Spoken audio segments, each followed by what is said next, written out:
Hey guys, so I am back for part two of my story. Today I want to talk about, well, as you can see, I'm wearing the same clothes, so I'm recording them all at the same time. But um, today's video, I want to share about my searching for answers. So where I left off with my story was that all this inflammation was happening, and I went to my doctor seeking answers. So it's probably like 12 years ago now. Around the same time. So anyway, I went in looking for solutions with this, and the first thing I got was, oh, you just need to exercise more. So this is when I started. Um, this is when I started bringing activity into my life. At the time, I was spending a lot of time with some guys that did natural bodybuilding, and I really developed a love for lifting weights. I remember the first time I saw a tricep, I was so excited. I used to have these like skinny, like bone arms, and I have a little bit there. A little bit. It's been a while. I'm just starting to get back into training again, but anyway, it was the most active time in my life, and this was still going on, and it was so frustrating. Um, and a little while before that, so these are two stories that kind of, in my experience, took away a lot of my faith in our regular conventional like system. Um, so I guess I was, yeah, so it would have been within a couple months of each other. I had gone into my doctor with headaches. I had headaches that just kept me on. I left with a recommendation to go get my eyes tested. I do now wear a mild prescription of eyeglasses on a very infrequent basis. Um, and I also walked out with a prescription for antidepressants. So I think I shared that in a video recently, but there was no talking to someone to find out if I had some issues that could be solved with a conversation. There was just, here's some medicine. It was terrifying. So again, I've had this thing where, oh, you just need to exercise more. Oh, okay, let's send you for all these tests. We're going to scope you, and we're going to stick tubes up both ends of your body and all this stuff, and send me for food allergy testing and lactose testing and this and that. And the lactose testing was the most unpleasant thing. I actually canceled my sessions to do barium swallows. After doing a little bit of searching and what kind of impact it can have on your intestinal flora, I was like, no, I'm going to figure out another way. So it brought me back to when I was 13. I read my first book on nutrition. I read Harvey Diamond's Fit for Life. My mom had these books just kind of lying around, and for some reason it piqued my interest. The introduction to this particular copy talked about a woman who healed herself of cancer using diet. And it just, ever since then, I've always just known the body can heal when given the right things. So my mind started to go back to this place about plants, about the healing power of food. I always thought it was so neat the first time I learned that you could live on just fruits and vegetables and nothing else. I thought it was really neat, really simple, but there was always part of me that always gravitated back towards the processed foods, the crunchy foods, the stimulating foods. So anyway, I started searching for answers. It got really frustrating when I was in my early 20s, and people asked me how far along I was because my stomach was so bloated. So I started exploring, and in my early 20s, I was in school. I went to school for illustration, so I am a graphic artist and a designer and that type of thing. But during my summers, I was working in a factory. And I kind of learn a little bit this and that, and I'm like, I'm trying to, eat more vegetables. I know my body feels better when I eat more plant foods, but that was kind of the basis of my knowledge at that point.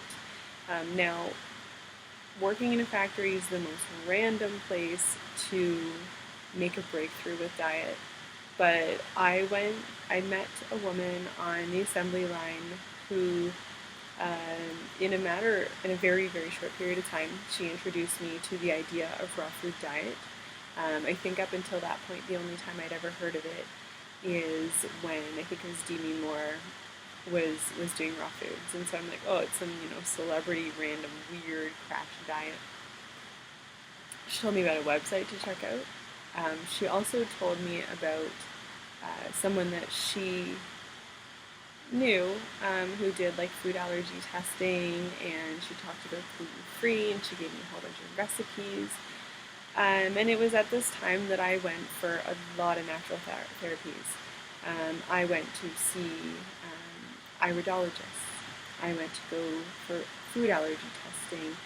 I went for this and that, and I was making good money at the time, and I was willing to spend my money to find what was wrong with my body. And there was little bits here and there, and I learned a little bit. But I was like carrying around this bag of supplements, and a lot of them, in retrospect, a lot of the different people that I went to put me on what would be similar to a candida diet. And I just felt like crap. Like the either only gluten-free grains or none at all. They always said to have certain meat products. They did say no gluten, no dairy, and mostly plants. Now I was always leaning towards a more vegetarian style. I did not ever really like doing animal products. Even as a child, I didn't like milk. I didn't really like ice cream unless it was plain. Like no ice cream cake. I didn't even eat pizza as a kid. I would pick the crust off and I would leave everything else. I didn't like the tomato sauce. I didn't like the cheese. I didn't like anything. I just wanted the bread. That was it. So when the idea of gluten-free was first being introduced to me, it was horrifying. It was giving up the one food that had provided me comfort for so long. So I struggled with that. So I spent a couple of years going for all these different natural therapies, but I did find about raw foods. And I remember going home that night and getting on this website. I think at the time it was Alyssa Cohen. I think it was alyssacohen.com. She's probably still around. She's written a couple of books. But I hunted down someone that had copies of her books. At the time, you could not order it to Canada, or if you did, you'd be paying this nasty shipping fee. So I found someone about a 45-minute drive from me that had copies of this big honking book. I still have it now. And I really put effort in, and I was like, this is the thing that's going to fix me. And I started following the gurus, and it was probably like a 4 or 5 year journey with me where I would get really into it, and then I would move away, and I'd, break my raw food diet with like a plate of nachos or something. I don't know why, it was always the nachos. And I think the longest I did, in 2009, there was a group of us that we stayed at someone's cottage and we did a raw week. After I'd had that first 7 days down, I'm like, I'm going to go home and keep doing this. And I think I went 5 weeks straight, and I did feel pretty good. But it was a lot of work. It was a lot of stress. It was a lot of planning. It was also summer, so I didn't have the distractions of school. I wasn't working as much at this point. I was done with the factory. But it was a lot, and I was doing a lot of gourmet. And so I still had a very cloudy mind, and I just blamed it on detox. I was like, oh, my body's just detoxing. This is good. The headache's good. The feeling acidic in my body, my skin aching. This is all good. And so I, continued on with it. And then I would come off and I'd go back and forth and back and forth. And I would say so I first found out about the traditional raw food diet in 2005. Um, so I guess it's been 10 years. And I would say every year there's probably 3 or 4 fluxes I have where I really come into it and then move away. And there's even been times where I've kind of strayed away from my gluten-free. Now that is a non-negotiable for me. I need to stay gluten-free. I'm really curious about some of the things that John McDougall is saying, how if you get rid of the root problem, a lot of people that think they're gluten-free, that need to be gluten-free, aren't actually. I mean, I would love to make a vegan pizza from scratch, and have bread again as a treat once in a while. But right now, worrying about other things. So there, um, yes. So all sorts of things.